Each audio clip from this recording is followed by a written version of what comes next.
Halo teman-teman investor dan trader, kembali lagi di channel ID Investasi. Ya maaf, saya agak absen dalam mengerjakan video selama 14 hari. Ya sekarang saya eh, sudah siap membahas lagi dan kali ini tema yang video atau saham yang akan saya bahas adalah mengenai FOMO sama DILD teman-teman. Mari kita bahas jangan sampai FOMO sama DILD atau saham Indiland. Ya, memang kemarin ini, minggu lalu ini memang terjadi fluktuasi yang cukup signifikan ya. Kalau nggak salah terjadi di hari Jumat minggu lalu, 7 hari yang lalu ya, akan saham DILD. Kemudian diikutin pada hari Senin dan Selasa berikutnya. Karena memang katanya ada Pak LKH masuk ke dalam DILD sehingga menyebabkan fluktuasi harga saham yang tinggi. Yuk, mari kita simak mengenai DILD itu sendiri. Ya, DILD sebenarnya masuk ke dalam, dia mempunyai portofolio saham atau mempunyai portofolio land bank di daerah industrial. Memang saya miss untuk membahas DILD di dalam video saya properti sektor, yaitu residential industrial. Ya, saya hanya waktu itu membahas hanya BES, Dimas, SSIA, dan LPCK. Nah, ya, saya saat itu memang agak lupa bahwa DILD atau Intiland itu mempunyai lahan industrial di Batang. Jadi memang sebenarnya DILD ini adalah bukan sesuatu fenomena yang baru ya, karena memang sudah dibahas lama di akhir tahun 2020. Ya ini dia, ya DILD dan Industrial Batang, ya. Jadi sudah ramai didiskusikan di akhir tahun 2020, di mana pabrik baterai EV atau electronic vehicle ditargetkan akan dibuat di Batang.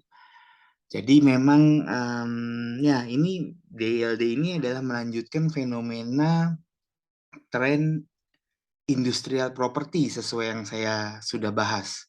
Saya kemarin bahas ya sama di video saya sebelumnya dan teman-teman nanti bisa ngecek kembali, teman-teman bisa lihat mengenai DILD dan properti sektor industrial. Apa sih yang menyebabkan mereka naik? Ya, eh, kita kembali lagi ke DILD sehingga dan pabrik baterai EV ditarget akan dibuat di Batang. Ya, ini dia. Kalau kita mengutip, saya mengutip dari materi presentasinya Indiland, yaitu mereka ada dua, ada Ngoro Industrial Park dan Batang Industrial Park. Nah, kalau yang berlokasi di Batang, Jawa Tengah itu adalah uh, ya yang Batang ya, yang berlokasi di Jawa Tengah. Jadi di sana memang nanti targetnya akan dibangun apa namanya? Jadi tempat-tempat untuk electronic vehicle, pengembang baterai nanti akan dibangun di sana. Nah, mari kita lihat realitanya seperti apa. Oke, FOMO akan DLD? Jangan dulu. Mari kita baca berita yang ini. Ya, beritanya aja sudah ini kira-kira 2 hari lalu ya. Apakah Tesla jadi bangun pabrik di Indonesia atau enggak nih? Ya, ini saya kutip dari detik.com dan mari kita lihat. Ternyata Tesla masih negosiasi dengan pemerintah Indonesia untuk membangun pabrik. Kemudian berikutnya masih di bacaan yang sama,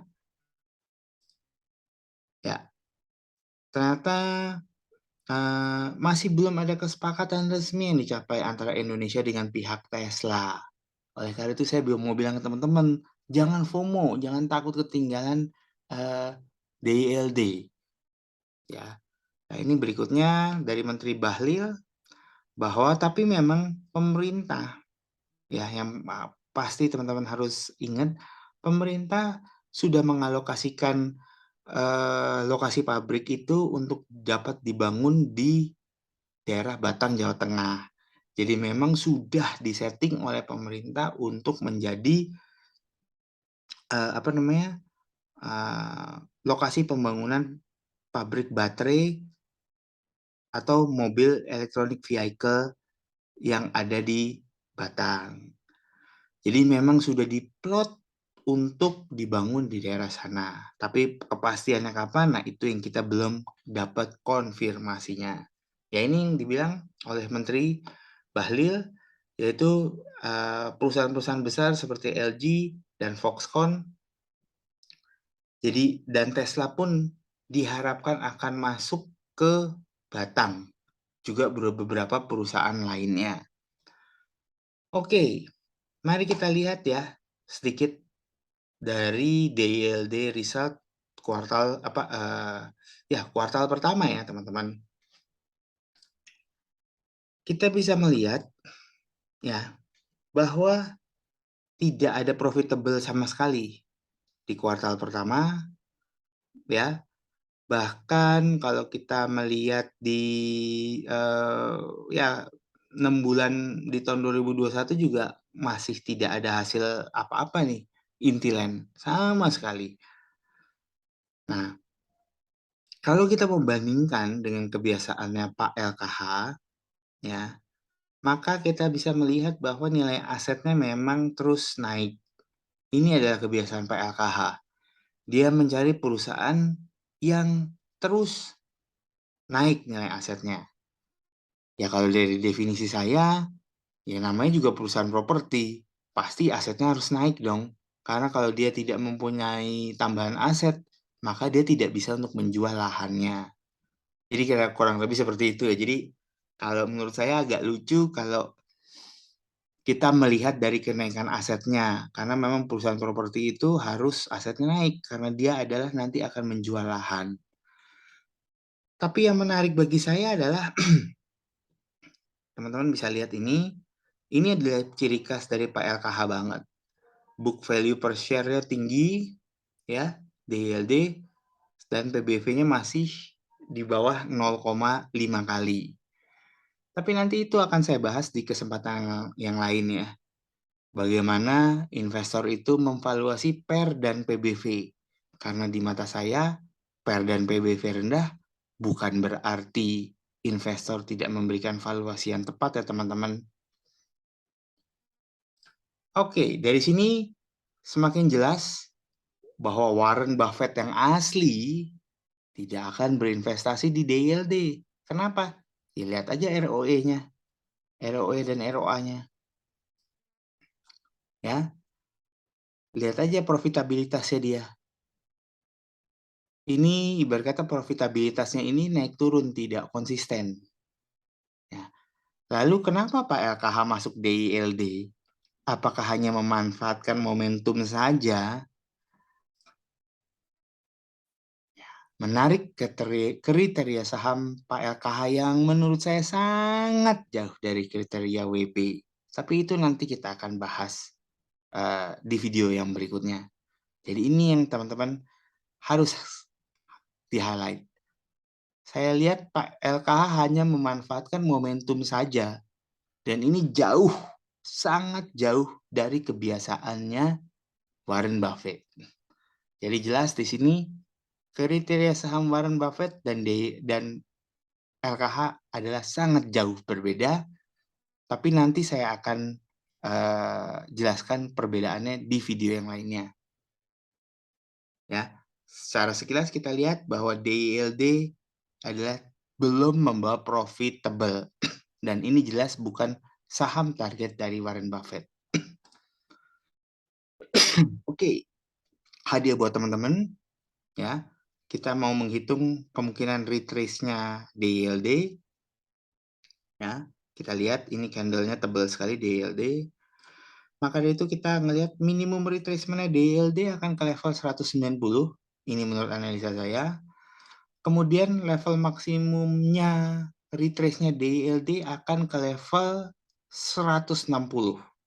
Ini minimum dan ini level maksimumnya.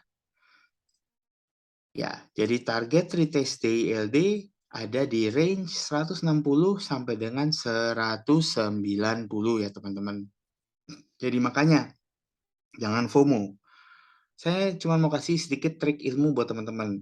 Bila teman-teman melihat candle yang seperti ini, candle tebal seperti ini, Jangan langsung buru-buru masuk, masuk di sini, atau masuk di level nih, udah di 220. Kenapa? Kalau candle seperti ini, dia biasanya akan ada retrace. Minimum retrace-nya mereka akan ada pada setengah candle. Biasanya di sini, setengah candle.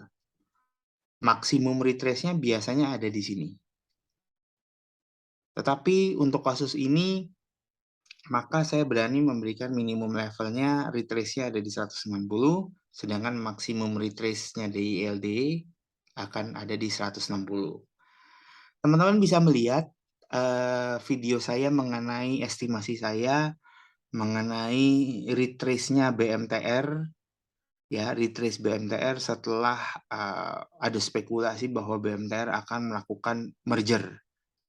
Teman-teman bisa lihat bagaimana saya menghitung retrace BMTR di sana, dan retrace BMTR itu kejadian, tercapai ya teman-teman ya. Jadi tenang, jangan FOMO hanya gara-gara Pak LKH sudah masuk ke dalam DILD. Tapi nanti saya akan bahas mengenai kriterianya Pak LKH yang tidak sama dengan kriterianya Warren Buffett. Jauh. Tapi untuk teman-teman yang ingin mengikuti eh, kebijakannya Pak LKH, maka ini adalah targetnya, yaitu minimum di 190 retrace-nya dan maksimum di 160. Ada pertanyaan? Silakan teman-teman tinggalkan di kolom komentar, dan bila teman-teman menyukai video ini, kira-kira teman-teman dapat memberikan like dan komen di video ini. Dan disclaimer informasi oleh saya adalah saya tidak mempunyai posisi pada saham DLD dan tidak terafiliasi oleh emiten atau sekuritas manapun. Saya menyajikan data publik yang juga dapat diakses halayak umum melalui situs emiten masing-masing, di mana video ini sifatnya adalah edukasi berbasis data dan bukan merupakan ajakan untuk membeli ataupun menjual. Semoga teman-teman terbantu dengan video ini dan melihat manfaatnya. Silahkan like, subscribe, dan komen. Dan kiranya teman-teman bisa cuan di saham DLD. Salam ide investasi dan sampai ketemu dengan saya di video-video berikutnya.